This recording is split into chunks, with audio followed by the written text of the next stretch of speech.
Goeiemôre vriende, so hier op hierdie Saterdagoggend, die 27ste Desember 2025. Ek hoop julle het sommer 'n lekker paar dae nou gehad, dat julle 'n bietjie rustig wees en natuurlik ook uit die aard van die saak vandag, waar julle net so 'n bietjie skoene kan uitskop, kop agteroor sit en dit mag sommer bewus raak net van die lewe rondom ons, né?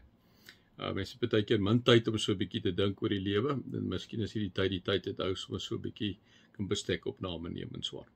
Maar kom ons raak net so vir 'n wyle stil.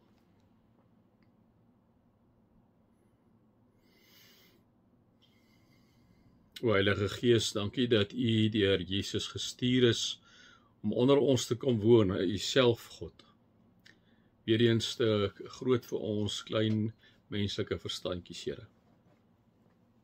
En wanneer ons sê is te klein vir ons menslike verstandjies, moet ons dit onmiddellik in konteks kom plaas om te sê, net in ons Melkwegstelsel is 400 miljoen planete.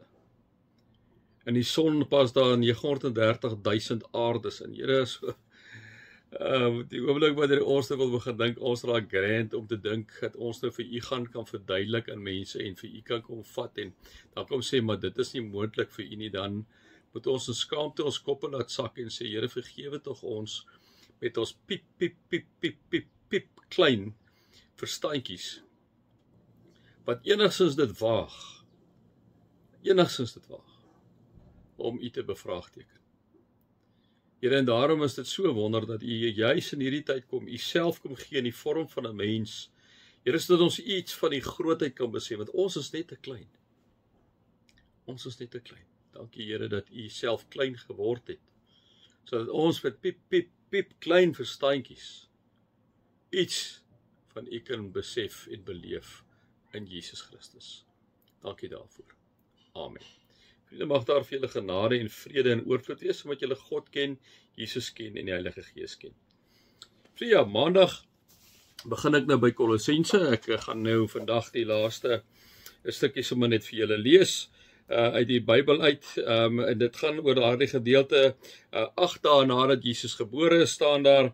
Was 'n tyd dat hy besny moes word volgens die Joodse gebruik en hy het die naam Jesus gekry. Die naam wat deur die engel genoem is nog voordat hy in die moederskoot ontvang is. Toe die reinigingstyd soos deur die wet van Moses bepaal vir hulle verby was, het hulle hom na Jerusalem toe gebring om hom tot beskikking van die Here te stel. In die wet van die Here staan immers geskrywe, elke eersteling van die manlike geslag moet vir die Here afgesonder word. Ek kan 'n bietjie gaan lees daar in Eksodus 13 vers 12, 2, 12 en 15, kan jy 'n bietjie daar gaan lees, né? Hulle het ook die reinigingsoffer gebring volgens die voorskrif in die wet van die Here, naamlik 'n paar tortelduwe of 2 jong duwe. Daar het destyds 'n man met die naam Simeon in Jerusalem gewoon. Hy was getrou aan die wet en vroom en het uitgesien na die koms van die verlosser van Israel. Die Heilige Gees was op Simeon. En het hom bekend gemaak dat hy nie sou sterwe voor hy die gesalfde van die Here gesien het. Deur die Gees gelei het hy opgegaan na die tempel toe. Toe die ouers die kindjie Jesus bring om vir hom die gebruikelike bepaling van die wet na te kom, het Simeon hom in sy arms geneem en God geprys en gesê, Here, laat U dienaar nou in vrede gaan volgens U woord, omdat my oë U verlossing gesien het, wat U gereed gemaak het voor die oë van al die volke, en lig tot verligting van die nasies, en tot eer van U volk Israel. Sy vader en moeder was verwonderd oor die dinge wat van hom gesê is. Ek dink nie uit die aard van die saak besef Josef en Maria op daai stadium enigstens wat gebeur nie. Ek dink hulle is absoluut flabbergasted. Hulle het nie 'n klou nie, hulle gaan nou maar net saam. En onthou ons kleintjies, ons verstandjies is mos nou maar klein, so hoe kan hulle nou verstaan wat gaan? Daarom is hulle net verwonderd. Hulle verstaan ook nie lekker wat aangaan nie, maar hulle is net absoluut verwonderd, verbaas. Simeon het hulle geseën en vir Maria sy moeder gesê, kyk, hierdie kindjie is bestem tot 'n val en 'n opstanding van baie in Israel, en tot 'n teken wat weerspreek sal word. So sal die gesindheid van baie mense aan die lig kom, en wat jou betref, 'n swaard sal deur jou siel gaan, hè. Ek profeteer nou al eintlik met wat gaan gebeur met Jesus se sterwe met haar. Daar was ook 'n profetes Anna, 'n dogter van Faniel uit die stam Asar. Sy was al baie oud. As jong vrou was sy 7 jaar getroud en na haar man se dood het sy weduwee gebly.